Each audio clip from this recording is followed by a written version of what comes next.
Welcome to my channel சொல்லி இன்னைக்கு double கலரில் ஒரு நெக்லஸ் செட் தான் செய்ய போகிறேன். இது கூடவே எனக்கு எப்படி முதல்ல ஆர்டர் கிடைச்சிது அப்படிங்கிறதையும் நான் உங்களுக்கு சொல்ல போகிறேன். இந்த டபுள் கலருக்காக நான் வந்து லைட் பிங்க் டார்க் பிங்க், அதாவது இது வந்து 2 ஷேட், இது 5 ஷேட், அந்த மாதிரி லைட் அண்ட் டார்க் காம்பினேஷனில் நான் நூல் எடுத்திருக்கேன். லைட் கலர் யூஸ் பண்ணுறதுனால லைட் பிங்க்கு 10 mm பீட்ஸ் எடுத்திருக்கேன். முதல்ல இந்த பீட்ஸ் எல்லாம் க்ளீன் பண்ணிவிட்டு அப்படியே நான் ராப் பண்ணுறதை காட்டிட்டு உங்களுக்கு அப்படியே நடுவில் நான் இதையும் சேர்த்து சொல்லிடுறேன். அதில் பீட்ஸ் எல்லாம் க்ளீன் பண்ணிடுறேன், அப்போ தான் ஈஸியாக இருக்கும் ராப் பண்ணுறது. எனக்கு எப்படி முதல்ல ஆர்டர் கிடச்சிதுன்னா, நான் முதல்ல வந்து 2015 இயர் எண்டில் நான் வந்து குல்லிங் ஸ்டார்ட் பண்ணேன். எங்கள் வீட்டு நாங்கள் சென்னையில் இருந்தோம் இல்லையா, அவங்க ஹவுஸ் ஓனர் வீட்டு மருமக வந்து அவங்க பண்ணிட்டு இருந்தாங்க குல்லிங்லாம். ஸோ பேப்பரில் எப்படி கம்மல் செய்கிறது அப்படின்ற ஒரு ஆர்வத்தில் நான் அது போய் கற்றுக்க போனேன். அவங்க வந்து நிறைய மெட்டீரியல்லாம் வாங்கிட்டு சொன்னாங்க. எனக்கு அப்போ சவுகார்பேட் இந்த ஹோல்சேல் ஷாப்பெல்லாம் தெரியாது. நான் எங்கள் ஏரியாவில் ஒரு ரீட்டைல் ஷாப்லேயே வாங்கினேன். கொஞ்சம் என்னென்னா இதுலேயே வந்து நம்ம சில்க்கு தேவையான இந்த ஜும்காவுக்கு தேவையான ஐப்பின், ஹெட் பின்னு, ஸ்டட் பீஸு, ஃபேப்ரிக் க்ளூ, முக்காவாசி பொருள் வந்துடுது. மெயினாக நமக்கு வந்து த்ரெட்டும் மோல்டு இது தேவைப்படும். அதில் வந்து குல்லிங் பேப்பர் இல்லையா, ஸோ அதனால இதில் முக்கால்வாசி பொருளாக வந்துருச்சு. நான் வாங்கி குல்லிங் தான் முதல்ல ஸ்டார்ட் பண்ணேன். எப்படின்னா ஸ்டார்ட் பண்ணிவிட்டு ஒரு 4-5 ஜும்காஸ்லாம் செஞ்சுட்டு குல்லிங்கில் ஸ்டார்ட் பண்ணும்போது ஜும்காஸ் தான் செஞ்சேன். ஏன்னா எனக்கு ஜும்காலாம் ரொம்ப பிடிக்கும். செஞ்சேன், முதல்ல ஜும்கா தான் செஞ்சேன். அது வந்து நான் FBயில் தான் போஸ்ட் போட்டு வச்சுருந்தேன். ஸோ ரொம்ப ரெஸ்பான்ஸ் எல்லாம் எதுவும் கிடையாது. அதுக்கப்புறமா நாங்கள் அந்த குல்லிங் இயரிங்லாம் செஞ்சுட்டு டி நகரில் ஒரு கடையில் ஸ்வீட் ஷாப்பில் தான் எடுத்துகிட்டு போய் சேல் பண்ணலாம், கடையில் போடலாம் அப்படின்னு கேட்கலான்ட்டு நாங்கள் போனோம். நானும் என் தங்கச்சியும் போனோம். ஒரு கடையில் போய் போடுறதுக்கு போனால் அவர் வந்து இதெல்லாம் வந்து வாங்குறது இல்லை. இப்போ வந்து ஏன்னா அப்போ தான் வந்து சில்க் த்ரெட்டு ஸ்டார்ட்டு, ரொம்ப ரேரு. அப்போது சில்க் த்ரெட் பண்ணுறவங்கலாம் ரொம்ப ரேரு. அப்போ அந்த கடையில் சொன்னார், ஒரு ப்ளூ கலரில் ஒரு ஜிம்கா காமிச்சாரு. அதில் அந்த ஒரு பேர் தான் வச்சுருந்தாரு அந்த கலரில் சில்க் த்ரெட்டில். இப்போ வந்து இதுதான் போகுது, இதுதான் நிறைய பேர் கேட்குறாங்க. இது வந்து அவர் காட்டினது வந்து ஒரு லார்ஜ் சைஸ் ஜிம்கான்னு நினைக்கிறேன், சரியா ஞாபகம் இல்லை. அது ஒரு 5 வருஷம் ஆயிடுச்சு இல்லையா, சுத்தமாக ஞாபகம் இல்லை. லார்ஜ் சைஸ் மாதிரி தான் இருக்குது இப்போது. கணக்கு யோசிச்சு பார்த்தா அது ஒரு லார்ஜ் சைஸ் ப்ளூ கலர், நல்லா royal blue colour jhumka silk த்ரெட்டில் ஸ்டோன் செயின், பால் செயின் ஒட்டி இருந்ததில் மேலே பேட்ச் ஸ்டட்னு நினைக்கிறேன். அவர் வந்து இது வந்து 65 ருபீஸ்க்கு எனக்கு போடுறாங்க. நான் வந்து 100 ருபீஸ் வரைக்கும் சேல் பண்ணுறேன். நீங்கள் செய்கிறதா இருந்தால் இது மாதிரி செஞ்சு கொண்டு வாங்க, நான் வந்து வாங்கிக்கிறேன் அப்படின்னு சொன்னார். நான் அப்போ என்ன நினச்சேன்னா, நம்ம குல்லிங்கே நிறைய செலவு பண்ணிட்டோம், புதுசாக ஏதோ ஒன்று கற்றுக்கிட்டு அதுவும் நினச்சேன். அது த்ரெட் அப்போ நான் யூடியூப்பில் வீடியோலாம் பார்த்தது கிடையாது.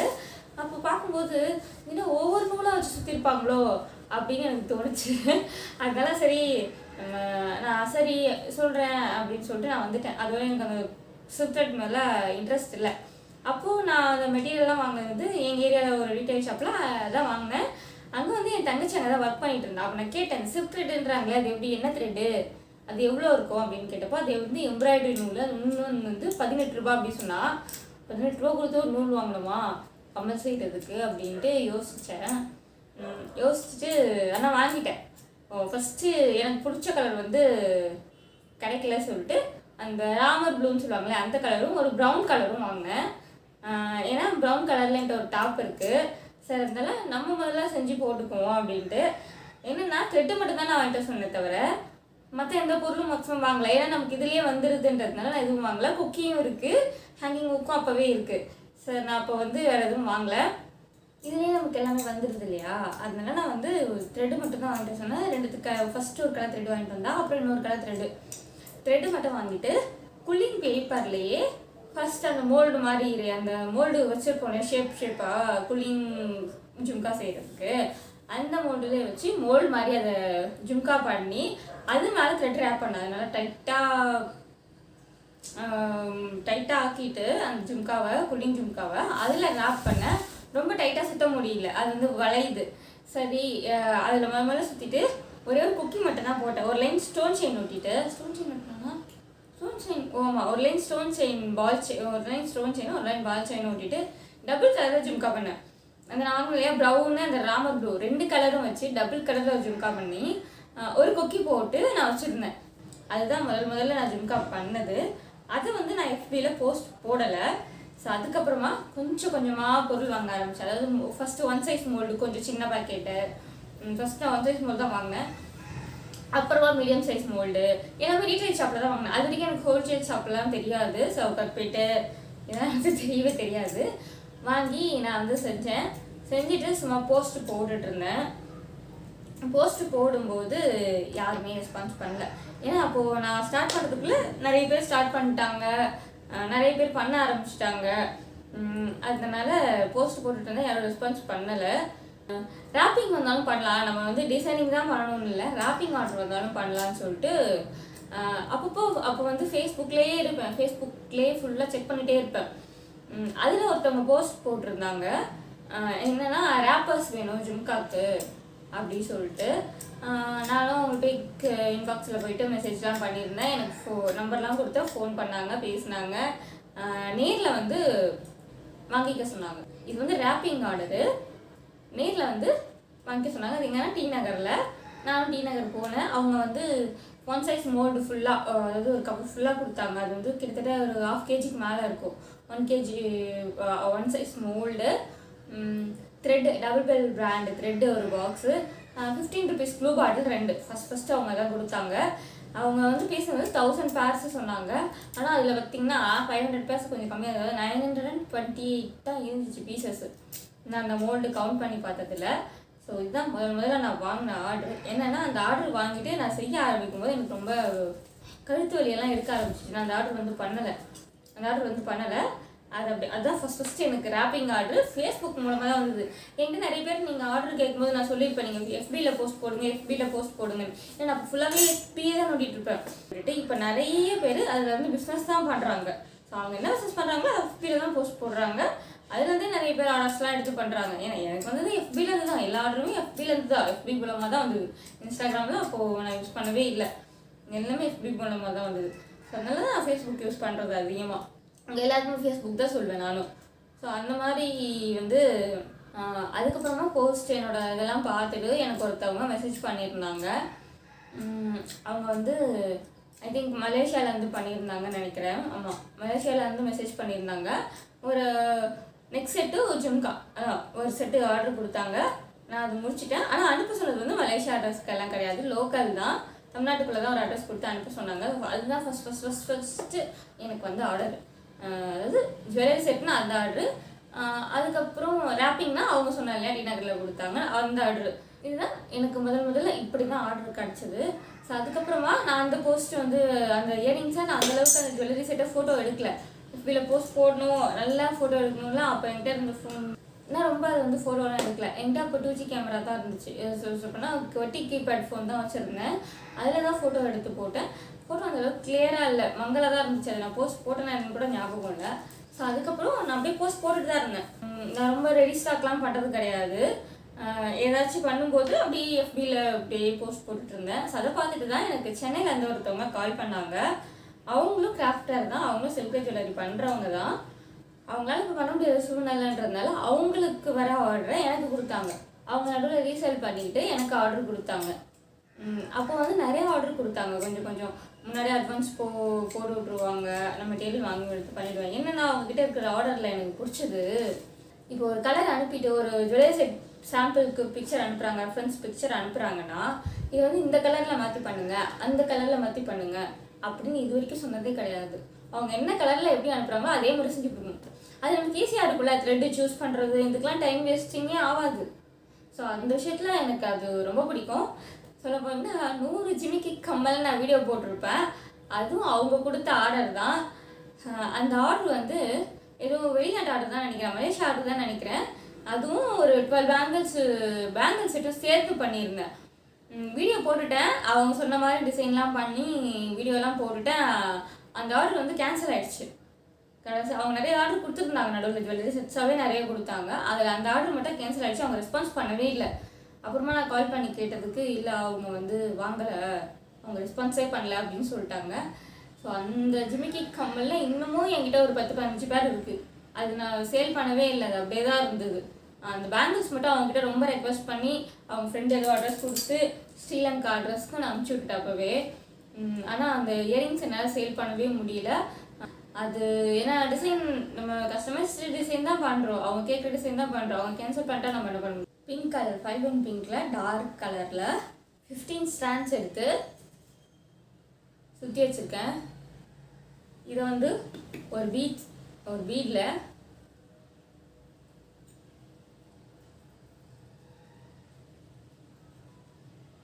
ஒட்டி கொஞ்ச நேரம் காயட்டும். இப்போ வந்து லைட் கலர் சுற்றி வச்சுக்கிறேன். அது காய்ச்சதுக்கப்புறம் அதை ரேப் பண்ணிவிட்டு அப்புறம் இது ரேப் பண்ணுறதுக்கு இப்படி சுற்றி நம்ம அந்த மனம் வந்து காயணும் இல்லையா, அதனால நான் எனக்கு இப்படி தான் முதல்ல ஆர்டர் கிடச்சிது. ஸோ அதுலேருந்து நான் போஸ்ட் போடுறது தான் 1 by 1 ஃபேஸ்புக்லேருந்து கான்டாக்ட் பண்ணாங்க. எல்லாமே என்னை ஃபேஸ்புக்லேருந்து தான் கான்டாக்ட் பண்ணாங்க. நான் வந்து போஸ்ட் போட்டுருந்தேன். இப்போ அந்த ஐடி வந்து இப்போ இல்லை, பிளாக் ஆகிடுச்சு. இப்போ அதுக்கப்புறம் வேறு ஐடி க்ரியேட் பண்ணி தான் யூஸ் பண்ணிகிட்டு இருந்தேன். இப்போது வந்து நான் கொஞ்சம் நல்லா ரீசெண்டாக எப்போ உடம்பு சரியில்லாமல் ஆக ஆரம்பிச்சதோ நான் FBயில் போஸ்ட் போடுறது கிடையாது. ஸோ அதனால இப்போ எனக்கு வந்து ஆர்டர் இல்லை. நான் ரெகுலராக இப்போ வரைக்கும் போஸ்ட் போட்டிருந்தா நல்லாவே இப்போவும் நான் பிஸ்னஸ் பண்ணிகிட்டு இருந்திருப்பேன். ஆனால் நான் போஸ்ட் ரொம்ப போடுறது கிடையாது. சரி, நம்மளால் உடம்பு நல்லா தானே பண்ண முடியுது, நல்லா இல்லாமல் உட்காந்து ஆர்டர் எடுத்துகிட்டு இது பண்ண முடியாது இல்லையா, நான் திருப்பி அனுப்ப முடியாது, இல்லை பண்ணலன்னு சொல்ல முடியாது. ஸோ அந்த மாதிரிலாம் பண்ணிட்டாலே ஆர்டர் வராது. எப்படி நல்லா இல்லை, சரி ஆர்டர் வாங்கிட்டோம், இப்போது எனக்கு உடம்பு சரியில்லை, நான் திருப்பி அனுப்பிடுறேன், இல்லை என்ன பாதி தான் செய்ய முடிச்சது நான் அனுப்பிட்டாரே. ஸோ அதுக்கப்புறம் எனக்கு ஆர்டர் வராது, அவங்ககிட்டேருந்து வராது. அதனால நான் வந்து அந்த மாதிரி மோஸ்ட்லி சொல்கிறது கிடையாது. உடம்பு சரியில்லைன்னா ஆர்டர் எடுக்கிறது கிடையாது, அவ்வளோதான். இப்போது இது நல்லா காஞ்சிருச்சு. முதல்ல டார்க் பிங்க்கு இதுதான் இப்படி கோக்குறேன். முதல்ல இப்படி பட்டை வைக்கிறேன், ஒரே ஒரு ஸ்டாண்ட்ஸு.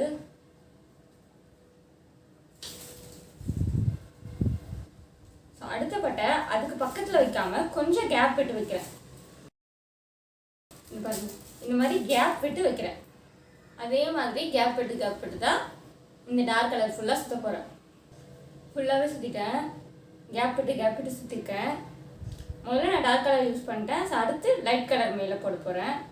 இப்போது இதில் நடுவில் கேப் விட்டோம் இல்லையா, அந்த இடத்துல நான் க்ளூ வச்சுட்டு அந்த கேப்புக்கு நடுவில் தான் அந்த கேப்பில் தான் லைட் கலர் ரேப் பண்ண போகிறேன்.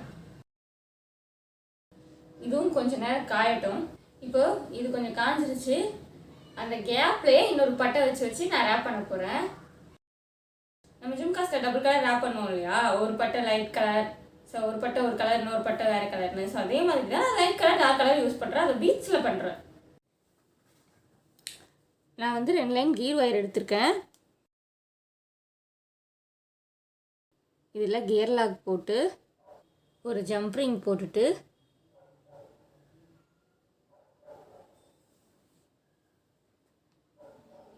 இந்த கியர் லாக்குள்ளே திரும்ப கீர் ஒயர் விட்டு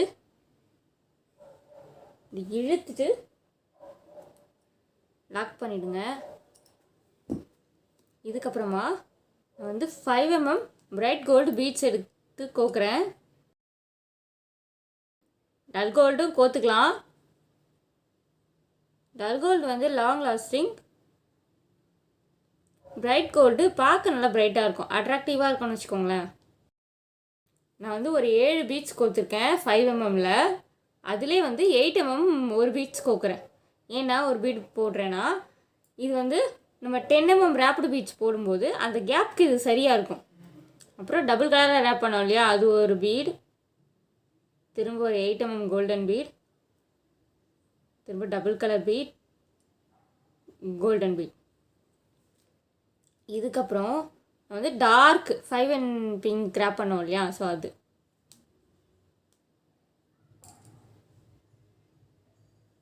திரும்பவும் pink wrapped bead, 8 mm golden beat.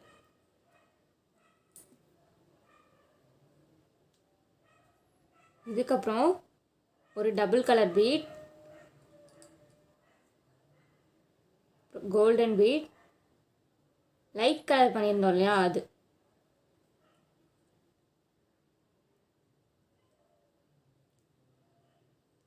இப்போ திரும்பவும் டார்க் பீட்,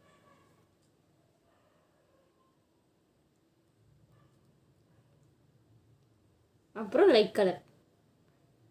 நான் ஏன் டார்க் கலர் முன்னாடி போட்டு லைட் கலர் பின்னாடி போடுறேன்னா அந்த கலர் வந்து நம்ம கம்மியாக பீட்ஸ் போட்டாலும் அந்த கலர் தான் நமக்கு அதிகமாக போட்ட மாதிரி தெரியும், ஏன்னா அது டார்க்காக இருக்குது. ஸோ அதனால் நான் லைட் கலர் தான் ஃபஸ்ட்டு போடுறேன்.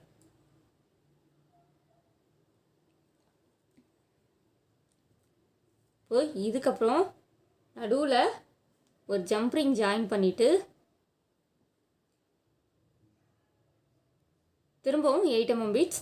ஸோ இங்கே இந்த பக்கம் எப்படி கோத்தமோ அதே மாதிரி இங்கேயும் கோக்க போகிறேன் ஃபுல்லாக. இந்த செட்டு இப்படியே பார்க்கவும் நல்லா தான் இருக்குது. இதுக்கு வந்து டாலராக நீங்கள் டபுள் கலர் சான்பாலி ஒரு லார்ஜ் சைஸில் போட்டு இந்த டபுள் கலரில் ரேப் பண்ணி போட்டாலும் நல்லா தான் இருக்கும். ஆனால் நான் வந்து இந்த கெம்ப் இருக்கு இல்லையா, கெம்ப் பெண்டன்ட், மெரூன் கலர் பெண்டன்ட், இது மெரூன் கலர் ரகேட்ஸ் கோத்துருக்கேன். நான் இதை தான் ஜாயின் பண்ண போகிறேன். இதுக்கு இயரிங்ஸ் இதே மாதிரி டபுள் கலரில் போட்டுக்கலாம், இல்லை நீங்கள் கெம்ப் இயரிங்ஸ் வச்சாலும் நல்லா தான் இருக்கும். இதில் நான் 2 ஜம்ப்ரிங் ஜாயின் பண்ணி இந்த கெம்ப் பெண்டன்ட் மெரூன் கலர் பெண்டன்ட் போட்டிருக்கேன். நீங்கள் சென்பாலி வச்சாலும் நல்லா தான் இருக்கும், இல்லை இந்த மாதிரி கெம்ப் பெண்டன்ட் போட்டாலும் நல்லா தான் இருக்கும். நீங்கள் இப்போ தான் முதல் முறையாக என்னோடய வீடியோவை பார்க்குறீங்கன்னா மறக்காமல் சப்ஸ்கிரைப் பண்ணுங்கள். தேங்க்யூ.